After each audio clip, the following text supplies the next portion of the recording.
오래전 군대에서 목회를 하고 있는 후배에게서 군부대 교회를 작게나마 건축했는데 교회 안에 성능 좋은 에어컨을 한 대 사달라는 요청이 있었습니다. 기쁜 마음으로 에어컨을 사주었는데 몇 주가 지난 후 그 후배 목사님이 한 통의 편지를 보내왔습니다.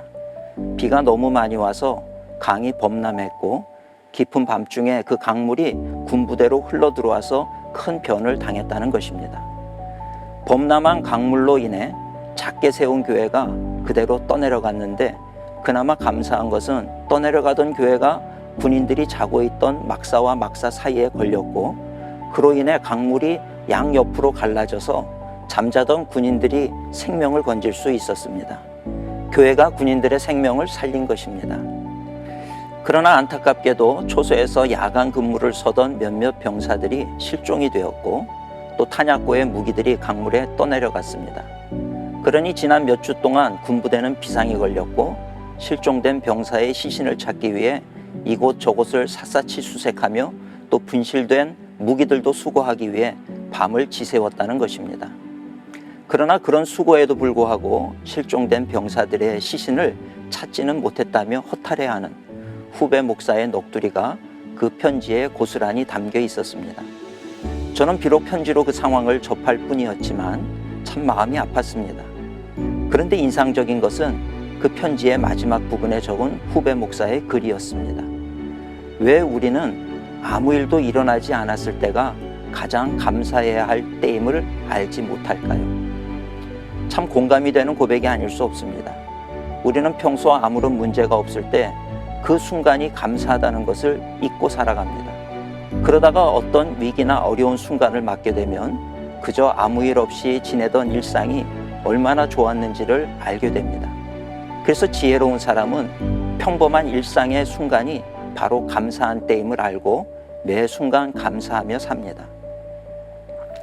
이 사실을 깨닫고 나니 데살로니가전서 5장 16절에서 18절의 말씀, 항상 기뻐하라, 쉬지 말고 기도하라, 범사에 감사하라는 말씀이 이해가 되었습니다.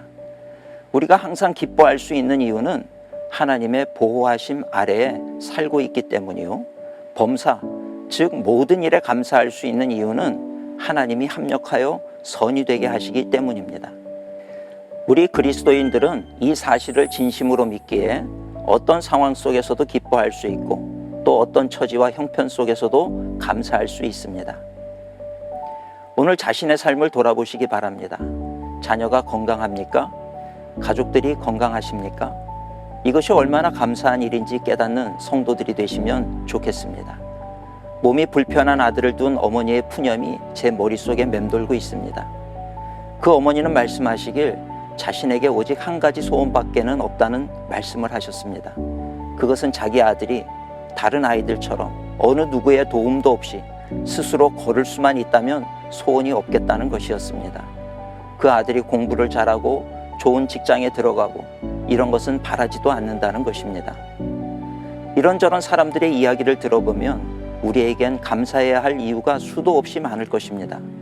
그러나 다른 이유는 차치하고라도 우리가 정말 모든 일에 감사할 수 있는 이유 한 가지가 있습니다. 그것은 천지를 창조하신 하나님이 나와 함께 하신다는 사실입니다. 세상에 이보다 감사한 일은 있을 수 없습니다.